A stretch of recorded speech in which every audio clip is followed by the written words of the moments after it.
नमस्कार, मैं रचना शर्मा चढ़ती कला टाइम टीवी देख रहे हैं सभी दर्शकों का स्वागत करती हूं। आप देख रहे हैं हरियाणा के समाचारों की शुरुआत से पहले एक नजर आज की मुख्य सुर्खियों पर।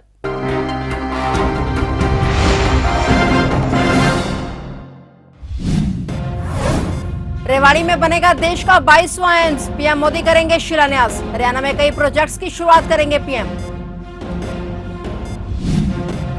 हरियाणा सरकार का बड़ा फैसला, 18 साल से कम उम्र के युवाओं को नहीं मिलेगी सरकारी नौकरी। सरकारी नौकरी के लिए अधिकतम आयु 42 साल निर्धारित।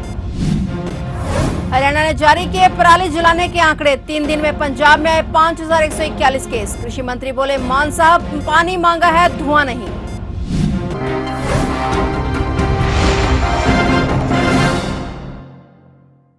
और अब समाचार विस्तार से। केंद्रीय गृह मंत्री अमित शाह के बाद अब प्रधानमंत्री नरेंद्र मोदी हरियाणा आ रहे हैं। 15 नवंबर के आसपास प्रधानमंत्री नरेंद्र मोदी का हरियाणा आने का कार्यक्रम तय होने की संभावना है। हालांकि पीएमओ से अभी तक तारीख तय नहीं की गई है, लेकिन हरियाणा सरकार अंदर खाने तैयारियों में जुट गई है। रेवाड़ी के माजरा गाँव में बनने वाले देश के 22वें एम्स का पीएम मोदी शिलान्यास करेंगे। इसके अलावा वे और भी आधा दर्जन बड़े प्रोजेक्ट्स की शुरुआत हरियाणा में कर सकते हैं। दरअसल पिछले दिनों सीएम मनोहर लाल ने पीएम नरेंद्र मोदी से मुलाकात के दौरान उन्हें हरियाणा आने का निमंत्रण दिया था। बताते हैं कि पीएम ने हरियाणा आने की हरी झंडी दे दी है, लेकिन अभी तारीख तय नहीं हुई है। लेकिन रेवाड़ी का ये एम्स दक्षिण हरियाणा के लोगों के लिए बड़ा तोहफा होगा। हरियाणा के गृह एवं स्वास्थ्य मंत्री अनिल विज ने दिल्ली के सीएम अरविंद केजरीवाल द्वारा ईडी के नोटिस को राजनीतिक नोटिस कहने के आरोपों पर पलटवार करते हुए कहा कि अरविंद केजरीवाल डर गए हैं। यदि वह सही होते तो ईडी पहुंचकर सवालों के जवाब देते। विज ने कहा कि केजरीवाल डर गए हैं, इसलिए ऐसे तरीके अपना रहे हैं। उन्होंने कहा कि आम आदमी पार्टी जब से सत्ता में आई है, इन्होंने किसी भी संवैधानिक संस्था को नहीं माना है और हमेशा इसका विरोध किया है। वहीं कांग्रेस नेता दीपेंद्र हुड्डा के बयान पर पलटवार करते हुए गृह मंत्री अनिल विज ने कहा कि अंबाला की सड़कों के लिए 100 करोड़ रुपए मंजूर हुआ है और अंबाला की सड़कें बन रही हैं, लेकिन दीपेंद्र हुड्डा के पिता के लिए जेल में कमरे की जरूरत है और वो बन रहा है। हरियाणा में सरकारी नौकरी भर्ती के लिए सामान्य वर्ग के लिए न्यूनतम आयु सीमा 18 साल और अधिकतम आयु 42 साल निर्धारित कर दी गई है। एससी, बीसी, दिव्यांग सैनिकों की पत्नियां, विधवा और तलाकशुदा महिलाएं और अविवाहित युवतियां 47 साल तथा दिव्यांग और कच्चे कर्मचारी 52 साल की उम्र तक हरियाणा में सरकारी नौकरी के लिए आवेदन कर सकते हैं। इस संबंध में अधिसूचना जारी कर दी गई है। हालांकि प्रदेश सरकार पहले ही आवेदन की न्यूनतम आयु सीमा 17 साल से बढ़ाकर 18 साल कर चुकी है, लेकिन इसके बावजूद कुछ विभागों में तृतीय और चतुर्थी श्रेणी पदों के लिए न्यूनतम आयु सीमा 17 साल है। अब सभी विभागों में सभी पदों पर भर्ती के लिए न्यूनतम आयु सीमा 18 साल होगी।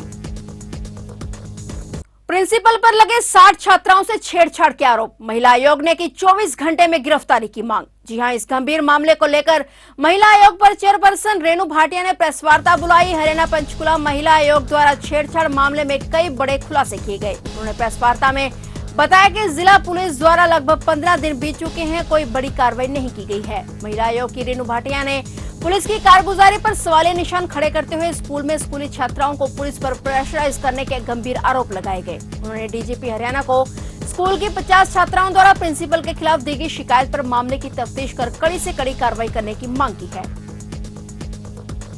विजय लक्ष्मी डीईओ कल नहीं पहुंची। हमने दोबारा उनको सम्मन करने की बात सोची है और बच्चियों को भी नहीं लाया गया, जो कि हमने आदेश दिए थे कि बच्चियों को बेसिकली हमारे पास 15 बेटियों की शिकायत आई थी, जो 13/9 को आई थी। तो हमने 15 बच्चियों को पुलिस कस्टडी में सुरक्षा के साथ यहाँ बुलाया था। बाद में हमें पता चला, हमारे पास पूरी फाइल है, मैं आपको दिखाना चाहूँगी ये फाइल। ये 60 बेटियों के बयान हैं, 1 by 1 नाम आ जाएगा जी। ये 60 बच्चियों के बयान हैं। मैडम, ये जो बच्ची है 60 जो लगा रही है, ये बालिग है कि नाबालिग भी है इनमें कुछ? ऑफ कोर्स नाबालिग है, 12th class, 11th class, 10th class. Madam, POCSO act है इनका। ऐसे मामले में देखा जाता है कि जैसे पुलिस की जो भूमिका, अभी भी आपने कहा कि आपने संज्ञान लिया, एफआईआर हुई, क्या जो पुलिस अधिकारी है जो जिनकी मिलीभगत रही है, क्या इनके खिलाफ भी कार्रवाई देखने को? बिल्कुल संतोषजनक नहीं है। मैं बिल्कुल सेटिस्फाई नहीं हूँ कि इतनी छोटी बच्चियों का बार बार शिकायत जाना और फिर उनको प्रेशराइज करना। कल किसने प्रेशर किया है, मैं सुमित कुमार से जानना चाहूँगी, एसपी से, कि कौन कल स्कूल में गया प्रेशराइज करने के लिए, जबकि यहाँ पर आपकी पुलिस बैठी हुई थी, आपका डीएसपी, आपकी सिटिंग डीईओ यहाँ बैठे हुए थे। पुलिस स्कूल में कौन गया है? जिसने प्रेशराइज किया। मैं दाद देती हूँ, शाबाशी देती हूँ उन पेरेंट्स को और उन बच्चियों को जिन्होंने हमें ये बात कही कि हम फिर भी आगे आने को तैयार हैं, हम फिर भी इस मामले को आपको सपोर्ट करेंगे, क्योंकि आने वाली बेटियों का और फ्यूचर का सवाल होगा। तो सुमित कुमार पर ये सवाल उठता है, डीजीपी कपूर साहब से मैं जानना चाहूँगी कि ऐसी क्या मजबूरी है कि उन बच्चियों को प्रेशर किया जा रहा है और क्यों किया जा रहा है? एफआईआर दर्ज होने के बाद उसको अरेस्ट क्यों नहीं किया गया? 3 दिन या 2 दिन लापरवाही क्यों हुई कि उसको भागने का मौका मिला? गवर्नमेंट स्कूल है, प्राइवेट गवर्नमेंट स्कूल है। कोई मेडिकल वगैरह कराया क्या कुछ अभी तक बच्चियों का? नहीं, बच्चियों ने, बेचारियों ने तो शिकायत ही 1.5 महीने बाद हमें दी है। उनके साथ जो होता रहा, क्योंकि जो हमारे पास एप्लीकेशन आई है उसमें उन्होंने 31/8 को ये लिखी है। आप सोचिए, जिन्होंने 31/8 को लिखी होगी तो उनके साथ महीना 1.5 पहले से ये सब बदसलूकी हो रही होगी, लेकिन उनका मन नहीं बन पा रहा होगा। वो बच्चियां हैं, उनको कॉन्फिडेंस नहीं आ रहा होगा कि हम अपनी बात रखें कहाँ। और उनकी वो 31/8 वाली लिखी हुई हमको 12/9 को आती है। दैट मीन्स 31/8 से 12/9 तक, यानी 12-13 दिन, 14 दिन भी उन्होंने मन पक्का किया कि नहीं, हम महिला आयोग को भेज देते हैं। और महिला आयोग ने 12/9 को हमारे पास आए, हमने 13 की उनको डायरी दी है, हमारे पास लिखित डायरी का सबूत है, और 14 को हमने पुलिस को भेज दिया। 14/9 से लेकर 29/10 तक कोई कार्रवाई क्यों नहीं हुई? हमारा 29/10 को दोबारा बच्चियों के कॉल आने पर हमने एसपी को कॉल किया तो कार्रवाई हुई। दिवाली से पहले ही दिल्ली, हरियाणा और एनसीआर का आसमान जहरीली गैस का चैम्बर बन चुका है। वो वातावरण में एयर क्वालिटी इंडेक्स है और वह 400 से भी पार है, जो कि आम व्यक्ति के हेल्थ के लिए बहुत ही खतरनाक है। हालांकि हरियाणा, पंजाब और पश्चिमी यूपी के किसानों द्वारा पराली जलाने को लेकर जीएनटी के सख्त निर्देश इन राज्यों को दिए हुए हैं। वहीं हरियाणा की अपेक्षा बहुत कम किसानों द्वारा पराली जलाने के मामले आ रहे हैं। फिर भी एक्यूआई का स्तर बहुत ज्यादा है। सोनीपत में कम वायु प्रदूषण फैले, उसके लिए प्रशासन और कृषि विभाग सैटेलाइट से पैनी नजर बनाए हुए है। इसी तरह गोहाना में प्रशासन और कृषि विभाग ने किसानों को पराली नहीं जलाने को लेकर मुहिम चलाई हुई है। जो किसान मौके पर पराली जलाता हुआ पाया जाता है, उस किसान पर जुर्माने के साथ एफआईआर दर्ज करवाने का भी काम किया जा रहा है। पराली से हो रहे प्रदूषण को लेकर राज्यों में जंग छिड़ी हुई है। दिल्ली, एनसीआर में जहां प्रदूषण घनघोर है, वहीं इस पर सियासत भी जमकर हो रही है। हर कोई अपनी जिम्मेदारियों से पल्ला झाड़कर दूसरे राज्यों को प्रदूषण के लिए जिम्मेदार बता रहा है। ऐसे में अब हरियाणा के कृषि मंत्री ने पराली जलाने के मामले को लेकर पंजाब सरकार पर निशाना साधा है। हरियाणा के कृषि मंत्री ने पंजाब सरकार को घेरते हुए कहा कि मान साहब, पानी मांगा है, पराली का धुआं नहीं। कृषि मंत्री ने पराली जलाने के आंकड़े जारी करते हुए पंजाब सरकार पर तंज कसा है। उनके मुताबिक पिछले 3 दिन में जहां हरियाणा में पराली जलाने के कुल 175 मामले सामने आए, वहीं पंजाब में इस अवधि में 5140 मामले सामने आए हैं, जो कि हरियाणा की तुलना में काफी ज्यादा हैं। आज सुबह सुबह अंबाला कोर्ट में उस वक्त हड़कंप मच गया जब सुरक्षा में तैनात एक एसपीओ की गन से गोली चल गई। सुरक्षाकर्मी उस दौरान मेन गेट पर तैनात था और बताया जा रहा है कि गोली गलती से चली है। आज शनिवार का दिन है और कोर्ट में छुट्टी होने की वजह से आवाजाही कम थी। गनीमत रहे कि कोई जानी नुकसान नहीं हुआ। फिलहाल एएसपी दीपक इस मामले में जांच पड़ताल कर रहे हैं।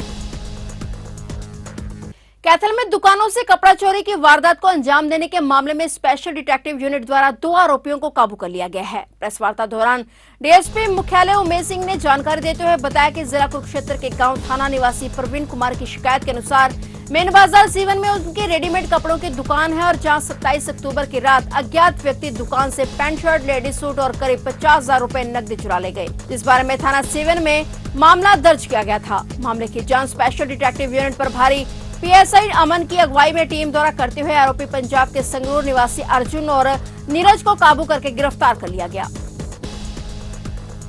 सीवन के एरिया में जो दुकान करता था कपड़े की, प्रवीण नाम का आदमी, उसकी दुकान में चोरी हो गई थी, जिस पर पुलिस ने अपना मुकदमा दर्ज कर लिया था।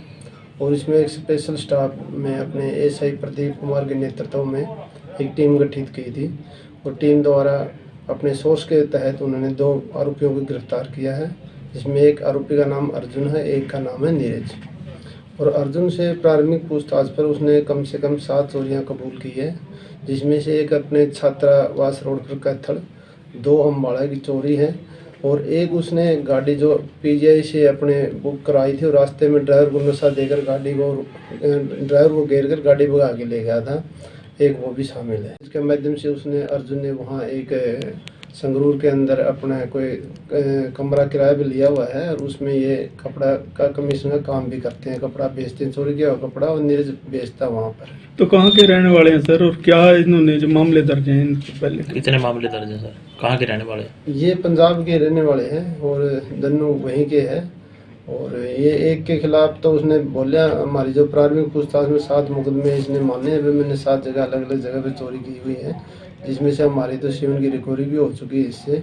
और बाकी तो आगे इसका आज जुडिशल में ये पेश कराया जाएगा और इसका रिमांड लिया जाएगा, उसके बाद पता लगेगा इसके। पंजाब में भी वारदात देते सर? पंजाब की वारदात भी मानी है इसने। तो कहाँ से गिरफ्तारी हुई है, क्या सूचना थी, क्या था? ये अपने सोर्स रिपोर्ट पे हमारे एसआई प्रदीप कुमार ने इसको गिरफ्तार किया है। थानेसर में झांसा रोड पर स्थित हार्डवेयर की दुकान में अचानक आग लग गई। सूचना मिलते ही फायर ब्रिगेड की गाड़ियां तुरंत मौके पर पहुंची। उसके बाद फायर ब्रिगेड ने कड़ी मुशक्कत के बाद आग पर काबू पाया। वहीं आग लगने की वजह से लाखों रुपए का नुकसान हो गया। दुकान के मालिक ने बताया कि दुकान में शॉर्ट सर्किट के कारण आग लग गई और आग को बढ़ते देख फायर ब्रिगेड को सूचित किया गया, लेकिन तब तक दुकान का सारा सामान जलकर राख हो चुका था। इसकी वजह से दुकान में रखा लगभग 40 से 45 लाख का सामान जलकर राख हो गया।